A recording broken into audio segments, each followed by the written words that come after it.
Nous sommes en Gaule, en 53 avant Jésus-Christ. Alors que César tente de soumettre les tribus qui lui résistent encore, ses légionnaires se livrent à des massacres. À l'ouest, les Vénètes sont réprimés dans la violence la plus affreuse. Au nord-est, une immense partie du territoire belge est mise à feu et à sang. De l'aveu même du proconsul, les Éburons sont effacés jusqu'à leur nom. La tribu n'a plus d'oppidum, plus de combattants, plus d'habitants libres. Même pour les standards de l'époque, les événements provoquent un choc parmi la population gauloise. Ajoutez les mauvaises récoltes, ajoutez les impôts de plus en plus lourds, et voilà que la Gaule est prête à se soulever comme un seul homme. Pour l'éviter, César tente une ultime démonstration de force. Il réunit l'Assemblée des Gaules, à Durocortorum, aujourd'hui Reims, et dénonce le comportement d'un chef rebelle. Espérant faire rentrer les contestataires dans le rang, son prisonnier est condamné à mort, mais à mort par décapitation, soit, du point de vue des Celtes, le châtiment le plus humiliant qu'on puisse faire à un chef. Ainsi, loin d'avoir réussi son pari, César vient de donner une seconde chance à la Gaule. Car de loin, un jeune aristocrate ambitieux, qu'on appelle Vercingétorix, sent que le moment est venu pour lui de faire son entrée dans l'histoire.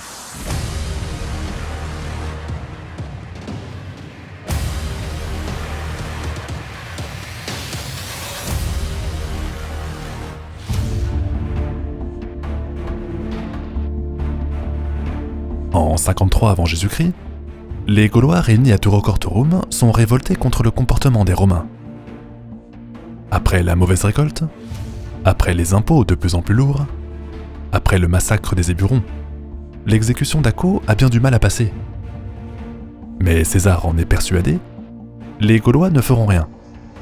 Ces derniers sont divisés entre tribus, chacune étant concurrente les unes avec les autres, sans compter que la tribu dominante, les Édouins, sont dirigés par Divicacus, qui est vendu à Rome.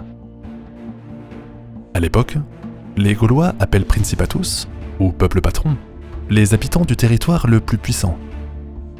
En tant que chef de ce peuple patron, Divicacus est rendu responsable de la situation. C'est donc l'occasion pour Vercingétorix de dénoncer ce comportement, et peut-être de récupérer le Principatus pour sa propre tribu.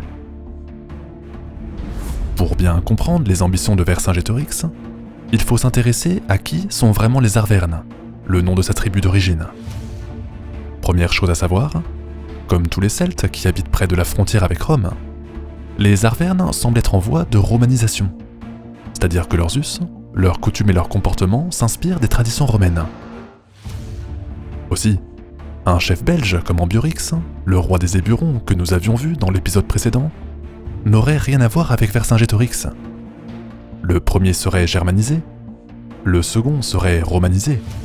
Il serait impossible de dire qu'ils appartiennent à un même ensemble. Par exemple, le Belge aurait sûrement porté la moustache. Il aurait eu les cheveux longs. Il se serait habillé de façon guerrière pour vous prouver sa valeur à tout instant. Chez son voisin du Sud, en revanche, la vie à la romaine inspirait le quotidien. Pas de moustache, pas de cheveux longs. Les habits étaient sûrement teintés de couleurs vives pour montrer à tous son origine sociale. Là où les Burons vous auraient montré sa force, l'Arverne vous aurait montré sa richesse et son statut. Par contre, malgré les différences culturelles, Vercingétorix aurait sûrement été jaloux de son cousin belge. Ambiorix est en effet un roi avec une couronne, alors que la plupart des Gaulois ont déjà renversé la monarchie. Comme à Rome, les tribus ont désormais un sénat, une sorte d'assemblée où l'on vote pour discuter la politique. Mais Vercingétorix n'aurait pas profité de la tendance. Dans son arbre généalogique, en effet, le jeune Arverne est issu d'une famille très noble et très ancienne. Son grand-oncle s'appelait Bituit. Il était roi quand la tribu était la plus puissante de toute la Gaule. Malheureusement pour lui, l'arrivée des Romains et leur alliance avec les Édouins, le peuple rival, provoqua un déclin rapide. Résultat, Bituit subissait une révolte, il fut exécuté et sa couronne fut supprimée. Son neveu Septilos tenta quand même de la reprendre, mais il fut à son tour assassiné devant son fils. Vercingétorix perdait donc un père. Il perdait aussi tout espoir de retrouver un jour son héritage. Quant au Principatus, il finissait entre les mains de la tribu ennemie, les Édouins. Ironie du sort, lorsque César envahit la Gaule en -58, le jeune prince est envoyé comme otage chez les Romains. C'est une façon pour les rebelles arvernes de s'en débarrasser, mais à l'époque, otage ne veut pas forcément dire prisonnier. Au contraire, un otage est aussi l'occasion de nouer des liens avec une puissance voisine. C'est ainsi qu'en -58 ou en -57, le proconsul entend faire de Vercingétorix un véritable ami de Rome. Il lui enseigne la stratégie, il lui enseigne la tactique, il lui enseigne l'art de la guerre. Pendant 3 ans, César et Vercingétorix sont contubernales, ou compagnons de tente en français. Cependant, l'ambition politique est toujours plus forte que l'amitié. En -53, quand le maître est contesté dans l'Assemblée des Gaules, l'élève repense à son destin. Son père, son grand-père, cet empire qui s'est écroulé injustement. Il aurait dû être roi, patron des Gaules, principatus. La colère des Gaulois contre Rome est-elle l'occasion de reprendre la main sur ce destin? Dans l'immédiat, l'exécution d'Acco est une occasion pour lui de se réimposer dans sa tribu. Contre les aristocrates qui avaient tué son père, mais aussi soutenu le rapprochement avec César, il profite du climat anti-romain pour faire un coup d'État. Sur fond de promesses de libération et d'indépendance, il est nommé roi et rétablit la monarchie. Maintenant, cherche-t-il à se venger de la tribu rivale? Veut-il reprendre aux Édouins le statut de principatus? Difficile de vraiment connaître ce qu'il a derrière la tête. Ce qui est sûr, en revanche, c'est que le nom même de Vercingétorix renferme une ambition dévorante. Ver, qui veut dire chef en dialecte celte, Sin pour le nombre 100, Geto qu'on traduit par tête, et Rix qui est une appellation romaine. Le roi des 100 têtes n'est pas fait pour gouverner une simple tribu. Peut-être que la guerre des Gaules, c'est l'occasion pour lui de retrouver sa juste place, à la tête d'un empire.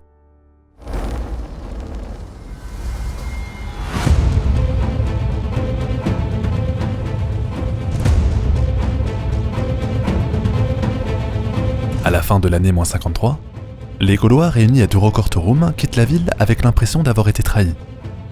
Ils se rendent alors dans la forêt des Carnutes, qui est un lieu sacré dans la religion celte, tandis que César rejoint le territoire romain. Loin de se douter que son élève et ancien compagnon Vercingétorix s'est retourné contre lui, il ne prête aucune attention à ce qui se dit dans la forêt des Carnutes.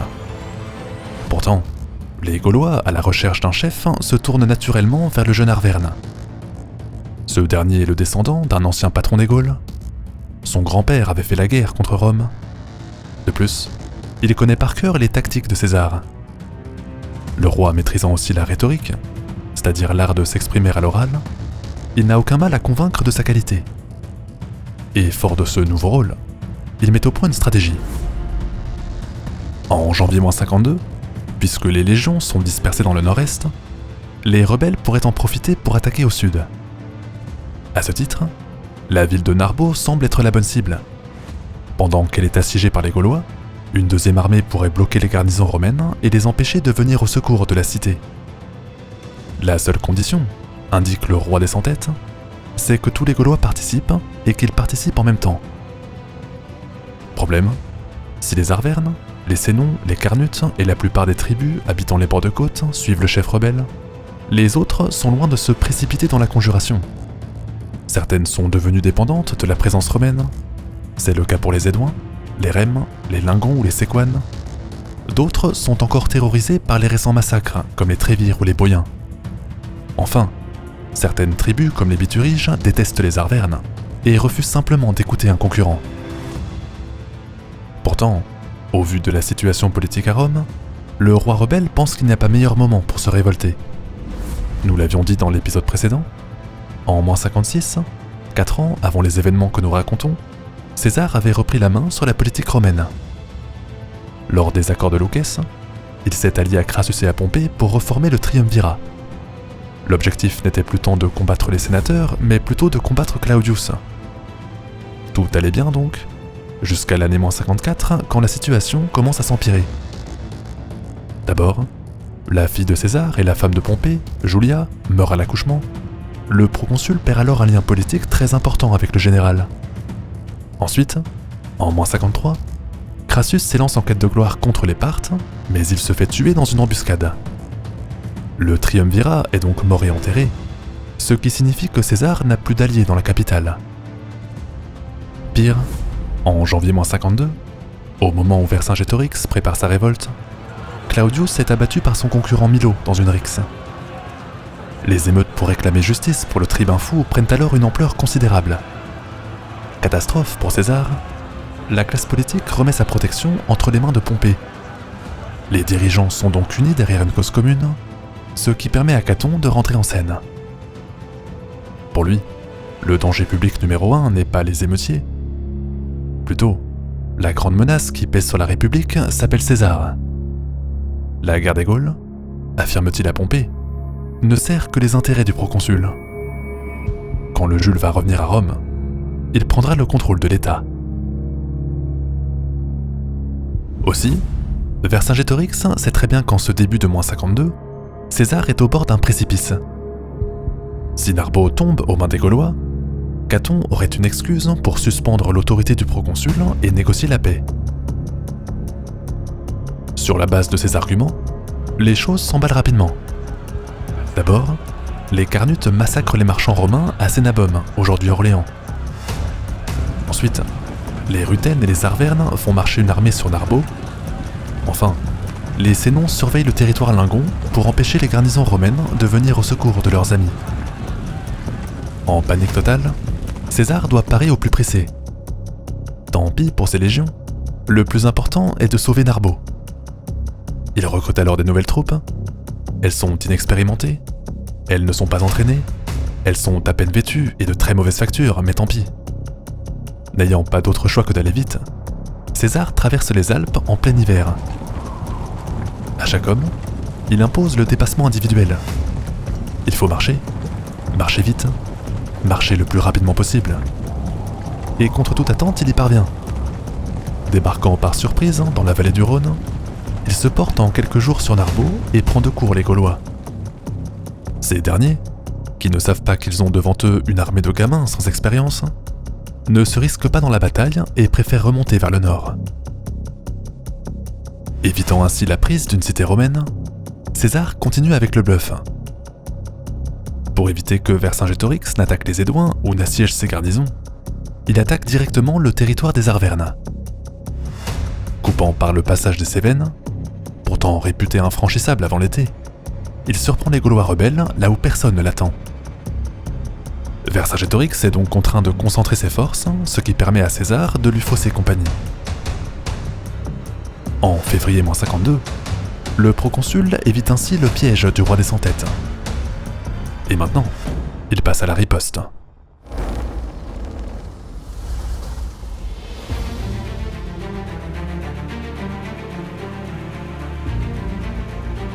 Au début du mois de mars -52, César vient d'éviter une catastrophe militaire. Il veut alors éteindre l'incendie en réprimant les Carnutes pour le massacre de Cénabum, avant de bifurquer vers le sud pour attaquer les Arvernes. Problème, il sait que Vercingétorix connaît la plupart de ses tactiques. La force de l'armée romaine, c'est la vitesse et le corps à corps. Mais sa faiblesse, c'est qu'elle est dépendante des Gaulois pour se nourrir. Aussi, tant que les Édouins sont du côté de Rome, César aura toujours un fournisseur en plein centre de la Gaule. Mais si Divicacus est renversé et que la tribu rejoint Vercingétorix, les soldats mourront de faim avant d'avoir atteint leur ennemi. Bref, les deux belligérants font la course. La course pour garder ou faire basculer le peuple patron dans son camp.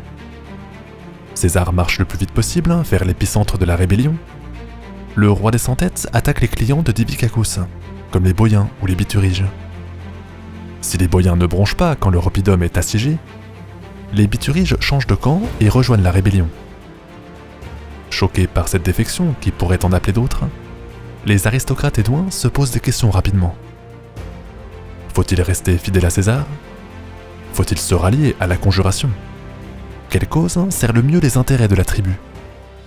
Divicacus hésite, mais Divicacus n'est pas le maître incontesté. Chaque année en effet, les Édouins votent pour élire un magistrat suprême, appelé Vergobrette, et aux élections de -52, les candidats semblent se déchirer sur la question romaine. César va-t-il tenir ses promesses?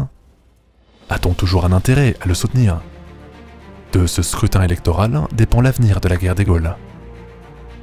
Ainsi, puisque les Romains sont dépendants des Édouins pour s'approvisionner, César doit agir sans perdre un seul instant. Les habitants de Cénabum, qui avaient massacré des Romains, sont exécutés jusqu'au dernier habitant. Puis le proconsul descend vers le sud pour attaquer les Bituriges. Sauf que juste après avoir passé la Loire, il découvre devant lui un territoire brûlé, incendié et complètement carbonisé. Les oppidums, les villages, les campagnes. Le roi rebelle a transformé le territoire en un véritable brasier.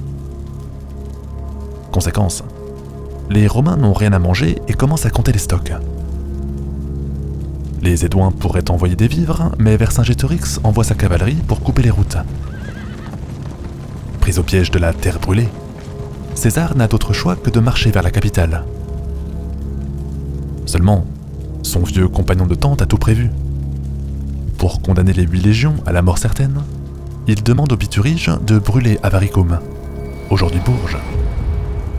Dans quelques jours, les rebelles auront gagné la guerre. Néanmoins, même si le plan semble parfait, les aristocrates de la tribu demandent au roi d'épargner la ville.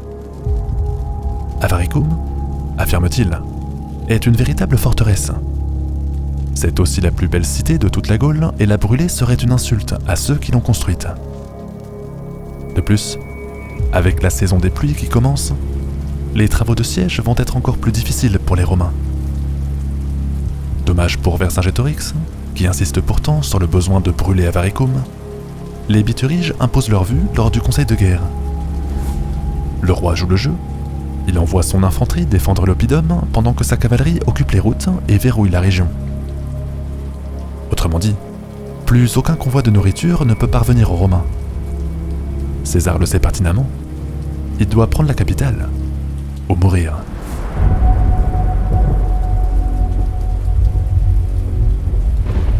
Pour s'emparer de l'oppidum, le proconsul a plusieurs choix possibles. Le plus simple serait d'encercler la ville avec un fossé et de contraindre les habitants à la famine. Seulement, Vercingétorix est juste derrière et la nourriture commence à manquer. Pas le choix donc, il faut enfoncer le mur principal par un assaut frontal. Mais là encore, César découvre une autre difficulté. Il apprend, par le biais de ses espions, que les murs d'Avaricum sont extrêmement solides. Appelé Murus Gallicus, ou mur gaulois en français, la structure est un mélange de roches, de terre et de bois. De l'extérieur, un parement de pierre sèche semble être soutenu par des poutres placées à l'horizontale.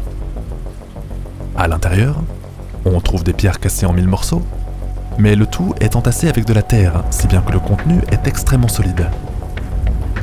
Impossible d'enfoncer le mur avec un bélier, puisque la structure contient de la terre et du bois pour absorber le choc.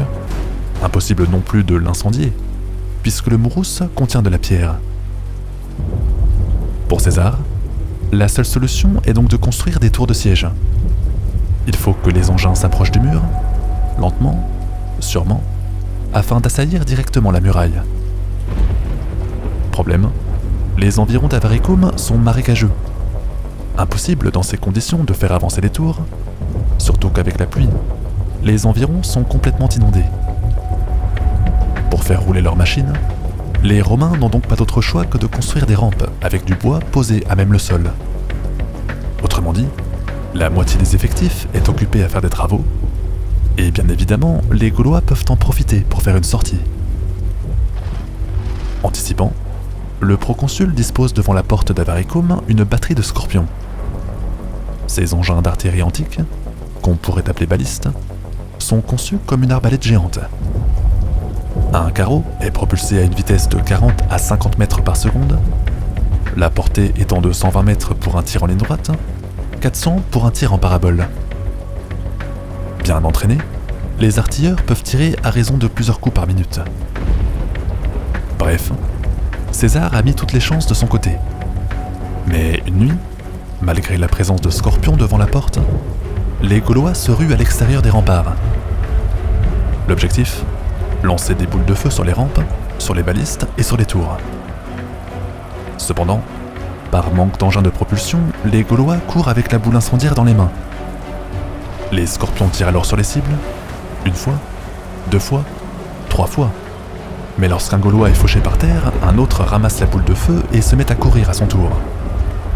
Au grand désarroi des Romains, qui n'en croient pas leurs yeux, les défenseurs semblent ne pas se soucier de la douleur d'avoir les mains brûlées.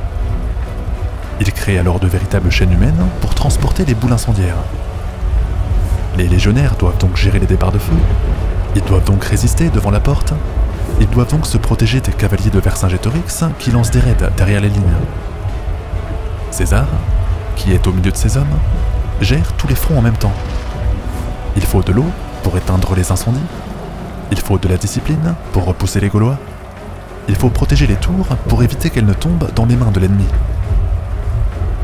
Malheureusement pour les rebelles, la qualité et l'expérience des légions romaines ont raison de leur courage. Après l'échec de la sortie, César ne perd aucun instant. Les tours avancent vers les murs grâce aux rampes qui ont survécu au combat. Vercingétorix pourrait arriver au secours des défenseurs, il pourrait jeter tous ses cavaliers dans la bataille. Mais il le sait, et César le sait aussi, les Celtes ne battront jamais les Romains dans une bataille rangée. Se jeter à corps perdu dans le combat, c'est assurer la victoire à l'ennemi. Aussi, lorsque les Romains s'approchent des remparts, beaucoup de guerriers abandonnent les habitants et s'enfuient pour retrouver l'armée. L'agresseur s'empare alors du chemin de ronde, les défenseurs sont encerclés, les civils se cachent dans leurs maisons, puis les Romains au bord de la famine se ruent sur l'ennemi. On pense qu'Avaricum avait 40 000 habitants avant l'arrivée de César. Le lendemain de l'assaut, l'Oppidum n'en compterait plus que 800. Mais au moins, Vercingétorix a montré qu'il avait raison. La rébellion a donc perdu une bataille, mais l'autorité de son chef s'en trouve renforcée. Maintenant, si la première manche est perdue, il s'agit de recruter de nouvelles troupes et de se rendre à Gergovie pour jouer la seconde manche.